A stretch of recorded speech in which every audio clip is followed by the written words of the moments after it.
கேளுங்கள், அப்பொழுது உங்களுக்கு கொடுக்கப்படும். தேடுங்கள், அப்பொழுது கண்டடைவீர்கள். தட்டுங்கள், அப்பொழுது உங்களுக்கு திறக்கப்படும் என்று நான் தான் சொன்னேன். இது உங்கள் வாழ்க்கையில் எந்த ஒரு நல்ல காரியத்தையும் அடைவதற்கான தன்னம்பிக்கையின் திறவுகோல். முயற்சி செய்யாமல் எதுவும் கிடைக்காது. ஆனால் முழு நம்பிக்கையுடன் தேடும்போது நிச்சயமாக வழி பிறக்கும். பைபிள் கதை ஒன்று கூறுகிறேன் கேளு. புயலை அடக்கிய இயேசு. லூக்கா 8:20-25 உள்ளது. ஒரு நாள் நானும் என்னுடைய சீடர்களும் ஒரு படகில் ஏறி ஏரியை கடந்து கொண்டிருந்தோம். நான் களைப்பால் படகின் பின்பக்கத்தில் தூங்கிக் கொண்டிருந்தேன். அப்போது திடீரென்று ஒரு பயங்கரமான புயல் காற்று வீசியது.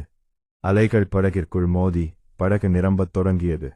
சீடர்கள் மிகவும் பயந்து போனார்கள். அவர்கள் அனுபவம் வாய்ந்த மீனவர்களாக இருந்தாலும் அந்த மரண பயத்தில் தங்களை காப்பாற்றிக் கொள்ள முடியாது என்று நினைத்தனர்.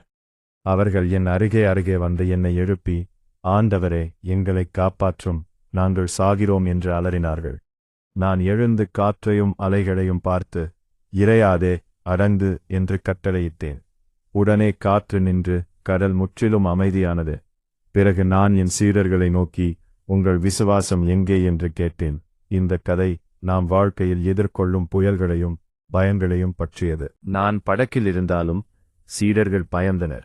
அதேபோல் கடவுள் நம்முடன் இருக்கிறார் என்று தெரிந்தாலும் கஷ்டங்கள் வரும்போது நாம் தன்னம்பிக்கையை இழந்து விடுகிறோம்.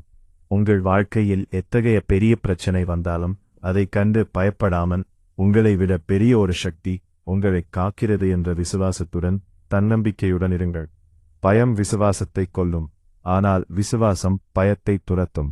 இயேசு கூறுவது போல ஒரு தன்னம்பிக்கை வசனம். நீ பயப்படாதே, நான் உன்னுடனே இருக்கிறேன்.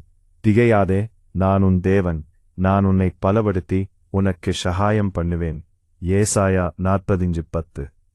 தன்னம்பிக்கை என்பது நம் சொந்த பலத்தில் மட்டும் இருப்பது அல்ல, கடவுள் நம்மை பலப்படுத்துகிறார் என்ற ஆழமான நம்பிக்கையில் இருப்பது.